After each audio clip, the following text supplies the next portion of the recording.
the weight of silence.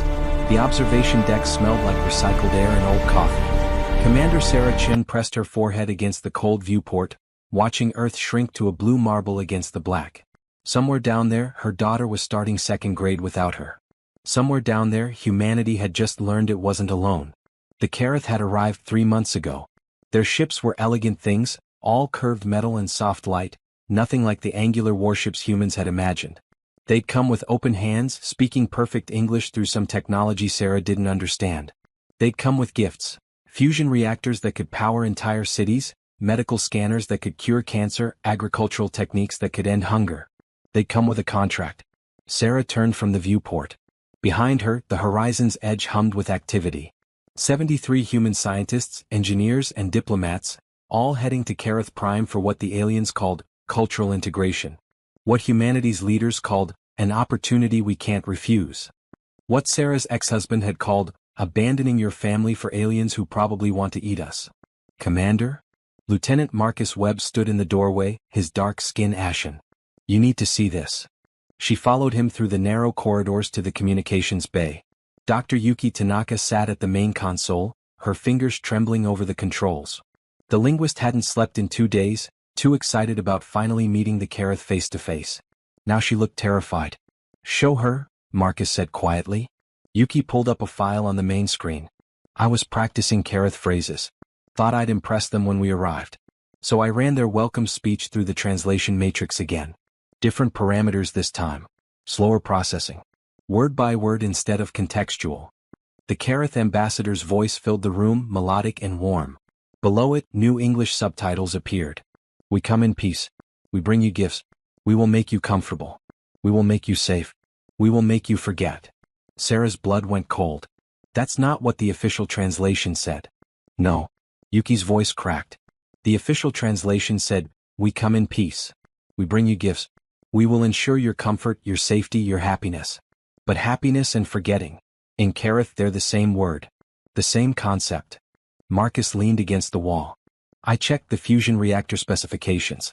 They work exactly as advertised. But there's an energy signature we don't have equipment to detect. Our scientists wouldn't have found it for years. What kind of signature? Sarah asked, though part of her didn't want to know. Neural suppression field. Low level. Constant. Anyone within 50 kilometers of a reactor experiences reduced anxiety, reduced aggression, reduced.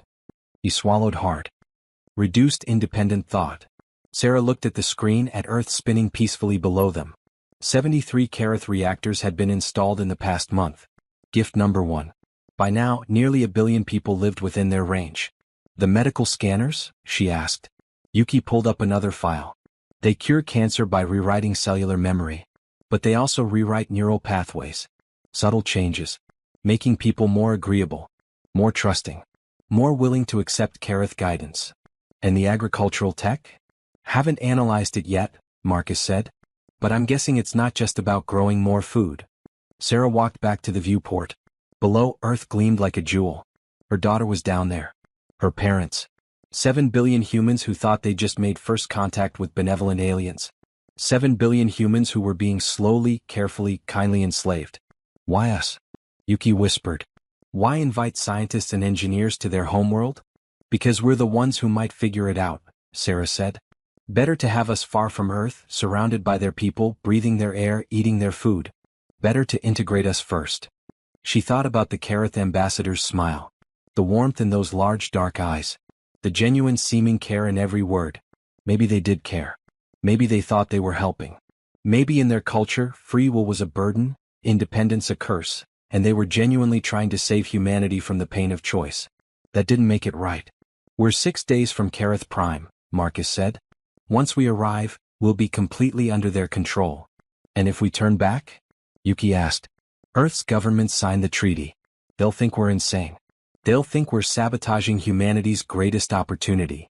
They'll be right, Sarah said quietly. We will be sabotaging it. Because this opportunity is poison wrapped in silk. She pressed her hand against the viewport, feeling the cold through her palm. Down there, her daughter was learning math and making friends and living in a world that was quietly forgetting how to be free. Down there, humanity was smiling its way into chains. So what do we do? Marcus asked. Sarah looked at her reflection in the glass. She'd joined the space program to explore, to discover, to represent humanity among the stars. She'd never thought she'd have to save it. "We go forward," she said. "We go to Kareth Prime. We smile. We learn. We integrate. Commander. And we find out everything we can about what they've done to us. How it works. How to stop it. How to save Earth before everyone we love forgets they need saving." She turned from the viewport, her reflection dissolving into stars. They wanted humanity's best minds? They've got us. Now let's make them regret it. The taste of truth. The Kareth Welcoming Committee was waiting when they docked. Sarah stepped off the shuttle onto a platform that seemed to be made of living crystal, pulsing with soft amber light. The air tasted sweet like honey and something else she couldn't name. Something that made her want to smile.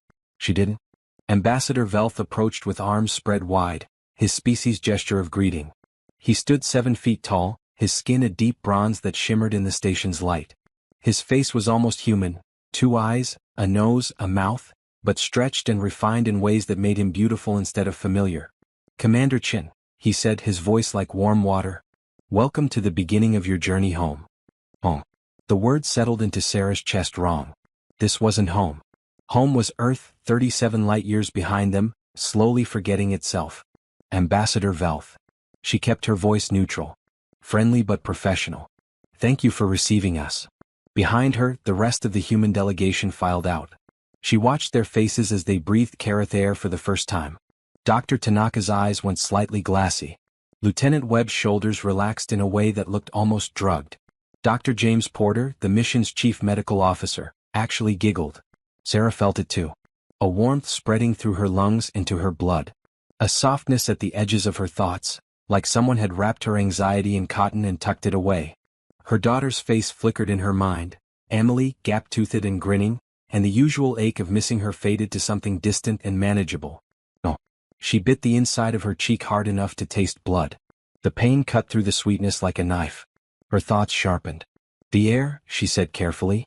"It's different from what we're used to. We've enhanced it for your comfort," Velth said, those large eyes warm with what looked like genuine care. "Your species experiences so much unnecessary stress. The atmospheric blend will help you adjust more easily."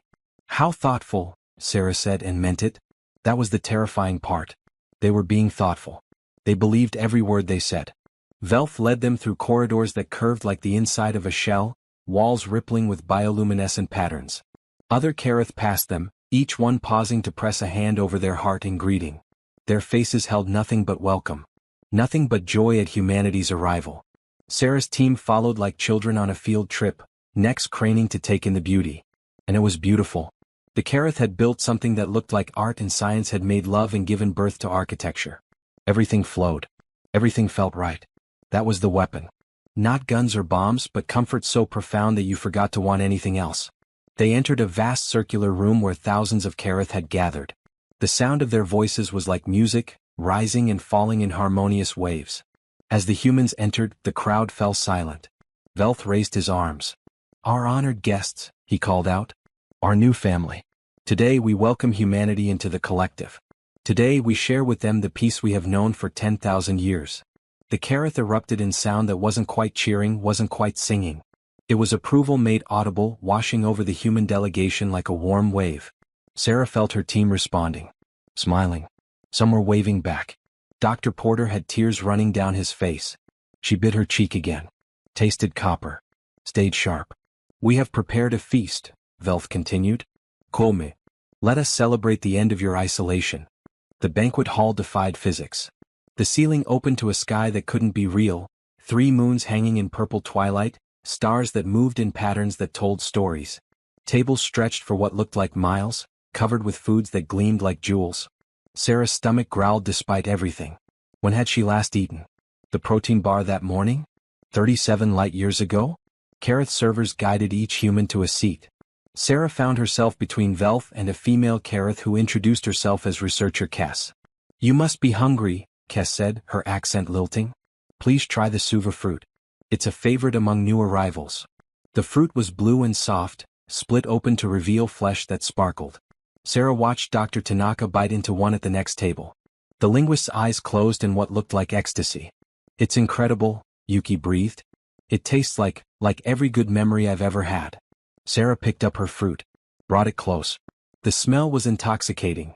Her mother's apple pie, her daughter's hair after a bath, the coffee she'd shared with Marcus on the observation deck just this morning. She set it down. Not hungry? Kes asked, concern coloring her voice. Pacing myself, Sarah lied. Everything looks so wonderful. I don't want to rush. Across the table, Lieutenant Webb had finished 3 of something that looked like golden meat. His dark skin had taken on a healthy glow. He was laughing at something Akareth was saying, his whole body loose and relaxed in a way Sarah had never seen. This was how it happened. Not with chains and whips but with kindness. With food that tasted like love. With air that erased fear. With smiles so genuine you forgot to question them. Commander Chin, Velth said beside her. I sense hesitation in you. This is natural. Your species has lived with such pain for so long. Trust takes time. How long? Sarah asked, meeting his eyes. How long until we trust you completely? That depends on you, he said gently. Some of your people adapted quickly to our gifts on Earth. Others resist. But all eventually find peace. The mind grows tired of fighting happiness. There it was. Hidden in kindness. The admission that this was, in fact, a fight. And that they were patient enough to wait for surrender. Sarah looked around the banquet hall. Her team was dissolving before her eyes, their sharp edges smoothed by air and food and welcome. In a week they'd be smiling like the Kareth. In a month they'd forget they'd ever wanted anything else. She thought of Emily. 7 years old and learning to read. Growing up in a world where everyone smiled and no one questioned, and slowly, so slowly, humanity forgot what it meant to choose. Sarah picked up a glass of water, just water, she checked, and took a sip. She needed to stay sharp. Needed to observe. Needed to find the cracks in this perfect prison. To new beginnings, Velth raised his glass. To new beginnings, Sarah echoed, her voice steady. And in her pocket, hidden from view, she dug her thumbnail into her palm hard enough to bleed. Pain was clarity. Pain was choice. Pain was the last human thing the Kareth couldn't erase with sweetness. Not yet, anyway. The architecture of forgetting. Sarah woke to sunlight that felt wrong. Too warm. Too gentle. Like being wrapped in her mother's arms, and she hadn't felt that since she was 6 years old. She sat up fast, heart hammering. The room around her was beautiful. Curved walls that shifted from amber to rose as the light changed. A bed that had molded perfectly to her body through the night. Windows that overlooked gardens where impossible flowers bloomed in spirals of color. Her quarters. On Kareth Prime. Where she'd slept for 10 hours without a single nightmare. That was wrong too. Sarah had been having nightmares since the divorce. Since Emily had cried and asked why Mommy was leaving. Since she'd chosen the stars over bedtime stories. The nightmares were her penance, her reminder, her last honest thing. Now they were gone. She stumbled to the bathroom, all smooth stone and water that knew exactly the temperature she wanted, and splashed her face. Stared at herself in a mirror that somehow made her look better than she actually did. Her skin glowed. The circles under her eyes had faded. She looked rested. Happy. She looked like she was forgetting. Sarah pressed her thumb against the mirror's edge until it hurt. The pleasant haze retreated. She could think again. 3 days on Kareth Prime. 3 days of tours through cities that looked like dreams. 3 days of Velth explaining how they'd eliminated disease, poverty, conflict. 3 days of watching her team fall deeper into contentment. 3 days of no one asking the question that mattered. What had the Kareth eliminated to achieve all this? She dressed quickly, the clothes they'd provided fit perfectly of course, and made her way through the corridors. Early morning on the station, and already Kareth moved with purpose, their faces serene. Some nodded to her. None looked stressed. None looked angry or sad or frustrated. None looked human. Sarah found Marcus in what the Kareth called a contemplation garden, a vast room where holographic landscapes shifted around living plants. He was sitting on a bench, staring at a waterfall that flowed upward. "Lieutenant," she said quietly. He didn't startle. Just turned and smiled. "Commander. Isn't it beautiful?" That smile. Too easy. Too complete. "Webb," she said sharper. "Report." Something flickered behind his eyes. Military training, maybe older than the 3 days of Kareth kindness. "Ma'am? When did you last feel angry?" The question landed like a slap. Marcus blinked, his smile faltering. I don't. When did you last feel afraid? Frustrated? Sad about anything real?" His face went through a series of micro-expressions. Confusion. Then concern. Then something that might have been panic, quickly smoothed away by whatever was in the air, the water, the food. I feel good, he said, but his voice wavered. Better than I have in years. Is that wrong? Yes, Sarah said, sitting beside him. Because good isn't real without bad. Peace isn't real without the option of conflict. And happiness isn't real when it's being pumped into your lungs. Marcus took a shuddering breath. Held it. Let it out slow. When he spoke again, his voice was harder. The others? Worse. Dr. Porter asked to extend our stay indefinitely. Yuki has started teaching Kareth children, and when I asked her about the translation discrepancies, she looked at me like I was speaking nonsense. Dr. Chin from engineering proposed marriage to her Kareth guide yesterday. Jesus. Marcus rubbed his face. How are you still clear? Sarah showed him her hands. Nail marks on her palms. Bite marks inside her cheeks. A bruise on her thigh where she'd been pinching herself every hour. Pain, she said simply. It cuts through whatever they're doing. Not permanently. But enough. That's not sustainable. I know. Sarah looked at the waterfall, at the way it defied gravity with such casual elegance. We need to understand how this works. The mechanism. We've got maybe a week before I can't fight it anymore. Before I forget why I'm fighting. Marcus was quiet for a moment. Then, I've been observing the Kareth. Really observing, not just being toured around. You notice how they move. Smoothly. Gracefully. No. I mean they move in sync. Not obviously. But if you watch long enough you see patterns. They breathe together. They turn their heads at the same moments. They're not individuals pretending to be unified. They're actually neurologically connected. Sarah's blood chilled. A hive mind? Not exactly. They still have individual personalities, preferences. But there's an underlying harmony. They literally can't think thoughts that would create discord. The society works because they've engineered out the ability to disagree fundamentally. And they're doing that to us. They think they're saving us. Marcus's voice was hollow. That's what makes it so hard to fight. They genuinely believe they're ending human suffering. They look at our history, wars, genocides, the climate crisis, and they think we're a species in pain. They think free will is a disease. Sarah started pacing. There has to be a control center. A way they maintain this. It can't just be the air and food. That wouldn't account for the synchronization. There is. Marcus pulled out a small tablet, Kareth technology that he'd been given to facilitate learning. He called up a schematic. I got access to station layouts yesterday. Told my guide I was interested in architecture. There's a section in the central core that's not on the tours. Large. Heavily shielded. Massive energy signatures. Sarah studied the schematic. The restricted area was enormous, taking up almost a quarter of the station's core. What's the official designation? Harmony Nexus. They said it's for meditation and spiritual alignment. And really? I think it's where they keep the network. The central hub that connects all Kareth minds. Maybe all the minds they've integrated. If we could access it, we'd understand how it works, Sarah finished. Maybe find a way to counteract it. Or get caught and forcibly integrated ourselves. Sarah looked at him. Really looked. She could see him fighting, his jaw tight, his hands clenched. Fighting the air that wanted to make him comfortable. Fighting the food that tasted like forgetting. Fighting an enemy that attacked with kindness. I have a daughter, Sarah said quietly. Emily. She's 7. By the time I get back to Earth, if I get back, she'll be breathing Kareth air in every major city. She'll be eating food that makes her forget what it feels like to be angry or scared or her own kind of happy. I have a brother, Marcus said. Lucas. He's 16. Stupid kid wants to be a marine biologist. Lives in San Diego, right in the radius of one of those reactors. They looked at each other, two humans on an alien station, 37 light-years from home, watching their species smile its way into extinction. We get one shot at this, Sarah said. If we're caught, there's no backup. No one coming to save us. Earth doesn't even know they need saving. I know.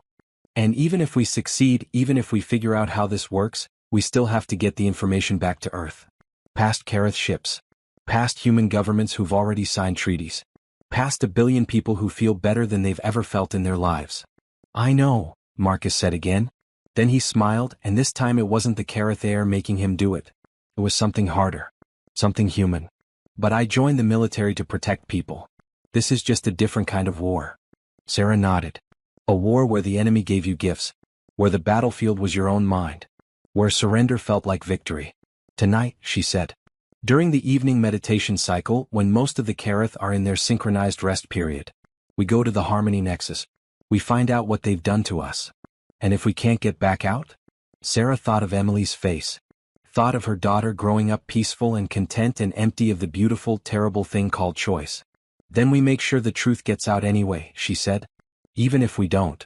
Marcus stood. Extended his hand. Sarah took it. They shook, two humans making a promise that might kill them. That probably would kill them. But at least they'd chosen it. At least for a little while longer they were still free.